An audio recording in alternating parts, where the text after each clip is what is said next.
Keyingi yillarda tabiiy va texnik tusdagi favqulodda vaziyatlarning ko'p uchrayotganligi, aholini ro'y berishi mumkin bo'lgan noxush voqealar oldidan sarosimaga tushmasdan to'g'ri yo'l tutib himoyalanish va harakat qilish qoidalarini ko'proq bilishi zarurligini taqozo etmoqda.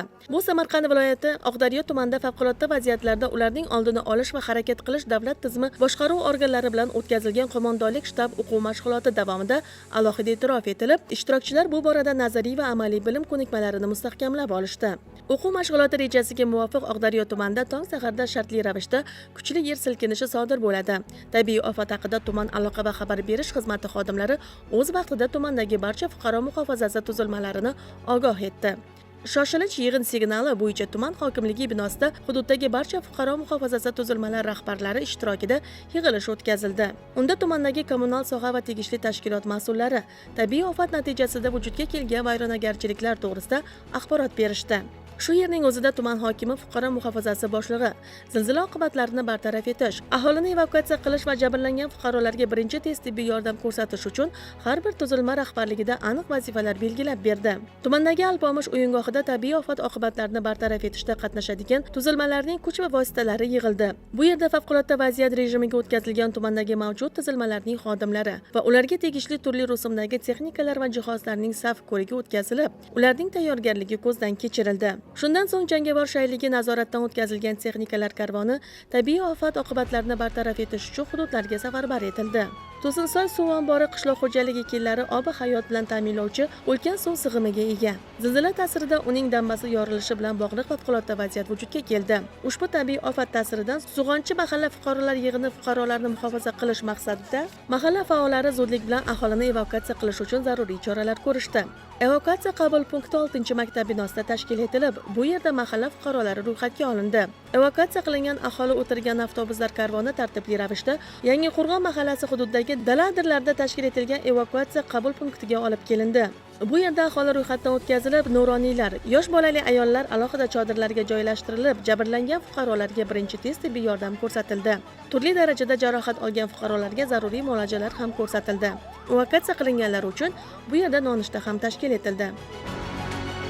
O'tkazilayotgan qo'mondonlik shtab o'quv mashqlaridan asosiy maqsad tuman hududida yuzaga kelishi mumkin bo'lgan favqulodda vaziyatlarni oldini olish, oqibatlarini tezkorlik bilan bartaraf etish, aholi va uning moddiy boyliklarini xavfsizligini ta'minlash, o'z vaqtida ularni xavfsiz hududlarga evakuatsiya qilish, ularga malakali tibbiy yordam xizmatini tashkil etish va hayotiy muhim obyektlarni barqaror faoliyat ko'rsatishi bilan bog'liq favqulodda vaziyatlarni oldini olish tadbirlari amalga oshirilmoqda.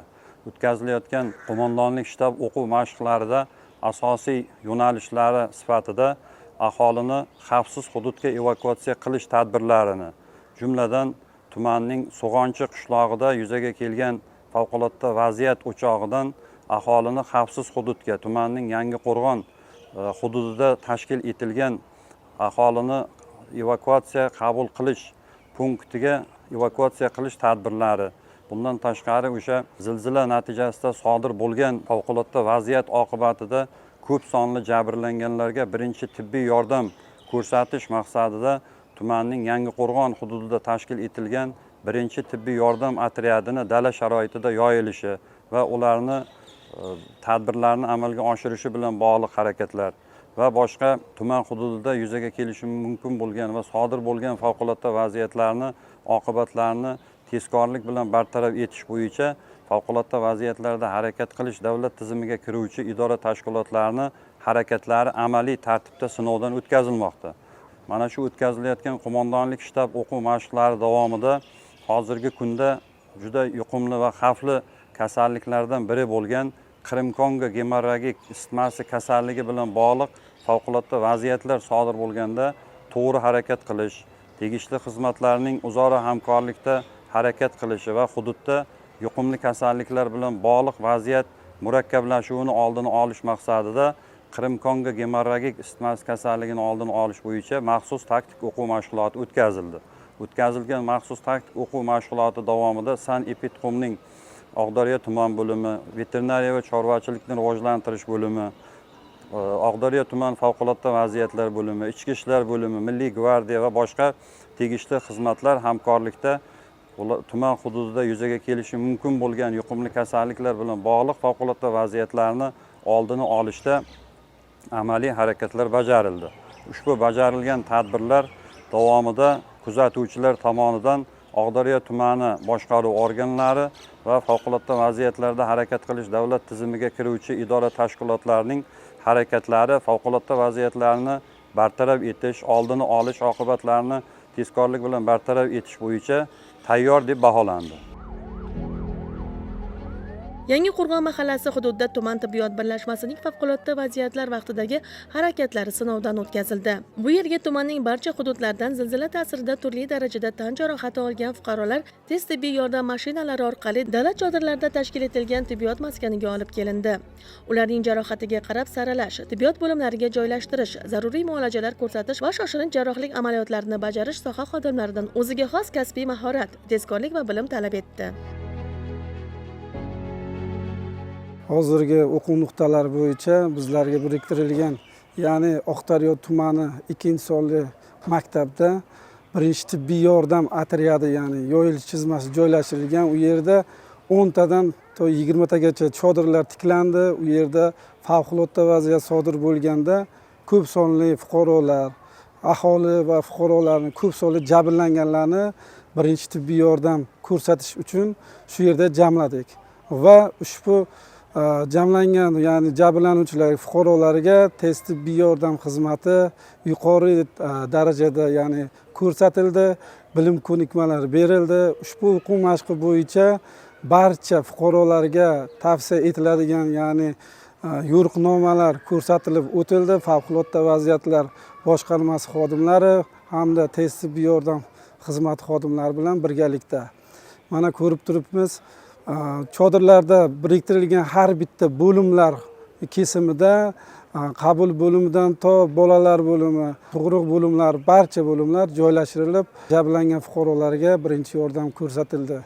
Evakuatsiya qilingan, ya'ni fuqarolarga birinchi o'rinda tez tibbiy yordam xizmati xodimlari tomonidan ruhiy dalda berilib, ularni tinchlantirilgan holatda ushbu sohaviy yo'nalishlar bilan hamkorlikda ushbu qo'mondonlik shtabi o'quv mashqi birgalikda o'tkazildi. Navbatdagi o'quv mashqi tumandagi moni chorvasi fermer xo'jaligida aniqlangan o'ta xavfli yuqumli kasalliklar o'chog'idan zararlanganlarni emlash va kasallik o'chog'ini zararsizlantirish bo'yicha tuman favqulodda vaziyatlar davlat qo'yi tizimi xizmatlarining hamkorligidagi harakatlari sinovdan o'tkazildi. Bu mashg'ulot bilan biz birga birinchi navbatda xodimlar tayyorgarligini o'z joyiga qo'yamiz. Aholi orasida mana shunday o'ta xavfli va boshqa yuqumli kasalliklarni oldini olish tadbirlarini amaliyotga joriy qilamiz. Amaliy mashg'ulotlar bugungi kunda bemor aniqlangan, bemorni shifoxonaga yotqizish masalasi, undan tashqari demak o'sha kasallik aniqlangan, gumon qilingan joyda dezinfeksiya, deratizatsiya, emlash tadbirlari, chorvadorlarni ko'rikdan o'tkazish, chorva mollarini emlash, dezinfeksiya qilish hamda laboratoriya tahlillarni olish masalalari bu yerda ko'rsatiladi. Tumandagi vaziyat bugungi kunda o'ta xavfli yuqumli kasalliklar va boshqa yuqumli kasalliklar bo'yicha vaziyatimiz stabil. Unda oshish darajasi yo'q. Mana virusli gepatit kasalliklari o'tgan yillarga nisbatan 50%, 70% gacha kamaygan. Qizamiq kasalligi bugungi kunda aniqlangan yo'q. Buni oldini olishga biz emlash tadbirlarini kuchaytirganmiz. O'ta xavfli yuqumli kasalliklardan bu qirim-ko'ng gemoragi isitmasi, kuydirgi bu kabi kasalliklar mana oxirgi 2-3 yillikda bizda aniqlangan yo'q. Gumon qilinish holati bo'yicha mana shu tadbirlarni o'z vaqtida o'tkazib harakat davom etmoqda. Kuch va vositalarimiz, demak, dezinfeksiya vositalari hammasi joy-joyida, apparatlar, xodimlar, preparatlar, boshqa hammasi tayyor. Hatto kamera obrobotkani kamerali usulda zararsizlash uchun ham alohida deza kameralarimiz mavjud. Boshqa veterinar xizmat tomonidan ham ularda ham emlama, boshqa zararsizlantirish vositalari hammasi zaxirada yaratilgan. O'quv mashg'uloti rejasiga muvofiq Samarqand don mahsulotlari mas'uliyati cheklangan jamiyatga qarashli Oqdaryo don qabul qilish maskanida shartli ravishda yong'in vujudga keladi. Favqulodda vaziyat bo'yicha o'z vaqtida ogohlantirilgan korxonaning o't o'chirish guruhi voqea joyiga yetib kelib, olovni o'chirish bo'yicha o'z vazifalarini bajarishga kirishishdi. Ko'p o'tmasdan tuman favqulodda vaziyatlar bo'limining yong'in o'chirish guruhi voqea joyiga yetib kelib, shartli ravishda vujudga kelgan yong'inni atrofga yoymasligi uchun zaruriy choralar ko'rib, olovni bartaraf etish bo'yicha o'zlarining kasbiy mahoratlarini ko'rsatishdi. va yong'in o'chog'idan jabrlangan fuqaroni olib chiqishdi. Shuningdek, yurtimizda 20-maydan 20-iyungacha o'tkazilayotgan yong'in xavfsizligi bo'yicha dolzarb 30 kun tadbirlari doirasi ishchi xodimlarga g'alla o'rim yig'im mavsumi davomida yong'in xavfsizligi qoidalariga qat'iy rioya qilish bo'yicha yo'riqnoma berildi. Oqdaryo tumanida o'tkazilayotgan qo'mondonlik maxsus taktik o'quv mashqi doirasida Oqdaryo tumanida joylashgan Oqdaryo don qabul qilish maskanida maxsus taktik o'quv mashqi o'tkazildi.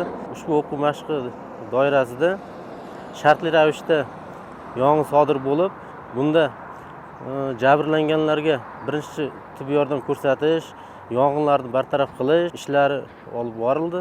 Shuningdek, maskan ishchi xodimlariga yong'in xavfsizligi qoidalari bo'yicha yo'riqnomalar va tushunchalar berildi. Ushbu o'quv mashg'ulotiga tumandagi hamkorliklar tashkilotlari jalb qilindi, jumladan tuman ichki ishlar bo'limi, tuman favqulodda vaziyatlar bo'limi, tuman elektr tarmoqlari korxonasi, tuman gaz ta'minoti bo'limi, tuman tez tibbiy yordam bo'limlari xodimlari jalb qilingan tashkilotlarning harakatlari sinovdan o'tkazilib, bilim va ko'nikmalari mustahkamlandi.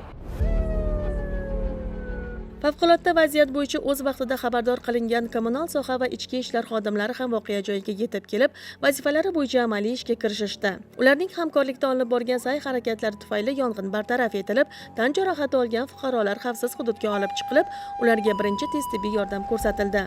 Tumanning Mustaqillik mahalla fuqarolar yig'in hududida joylashgan avtomobillarga yong'in qo'yish shoxobchasida ham shartli ravishda ro'y bergan zilzila ta'sirida yong'in vujudga kelib, avariya sodir bo'ladi. Vujudga kelgan yong'inni o'chirish, jabrlangan fuqarolarni xavfsiz joyga olib chiqish va avariya oqibatlarini bartaraf etish uchun tuman favqulodda vaziyatlar davlat quyi tizimi xizmatlarining hamkorlikdagi harakatlari, bu boradagi bilim va tajribalarini amalda qo'llashdi.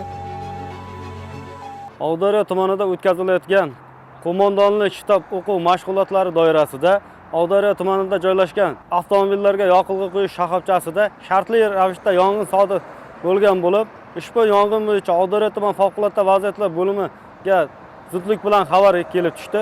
Ushbu xabarga asosan Oqdaryo tuman favqulodda vaziyatlar bo'limi xodimlari hamda hamkor tashkilotlar birgalikda zudlik bilan voqea joyiga yetib kelib, ushbu shartli ravishda sodir bo'lgan yong'inni bartaraf etilib, ushbu yong'in natijasida jabrlangan bir nafar fuqaroga tibbiy tez yordam ko'rsatildi. Hozirgi kunda yurtimizda o'tkazilayotgan dolzarb 30 kun doirasida bunday tadbirlar uzluksiz Oqdaryo tumanida davom etkazib borilmoqda. Xulosa qilib aytadigan bo'lsak, shu qo'mondonlik shtab o'quv mashqi davomida Oqdaryo tumani boshqaruv organlari hamda favqulodda vaziyatlarda harakat qilish davlat tizimiga kiruvchi idora tashkilotlar tomonidan shu sodir bo'lishi mumkin bo'lgan favqulodda vaziyatlarning oldini olishga tayyor deb baholandi. Oqdaryo tumanida 3 kun davom etgan qo'mondonlik shtab o'quv mashg'ulotida tumandagi barcha davlat va nodavlat tashkilotlarning fuqaro muhofazasi tuzilmalari faol ishtirok etdi. Ular aholini evakuatsiya qilish, jabrlangan fuqarolarga yordam ko'rsatish, turli yuqumli kasalliklarni oldini olish, suv ombori qirg'oqlarini mustahkamlash, yo'llarni ta'mirlash bilan bog'liq o'nlab vazifalarni bajarishdi. O'tkazilgan o'quv mashg'ulot favqulodda vaziyat vujudga kelganda aholi xavfsizligini ta'minlash, har bir tuzilmaning to'g'ri harakatlanishi, fuqarolarni bu boradagi bilim va malakalarini oshirishga xizmat qilishi bilan ahamiyatli bo'ldi.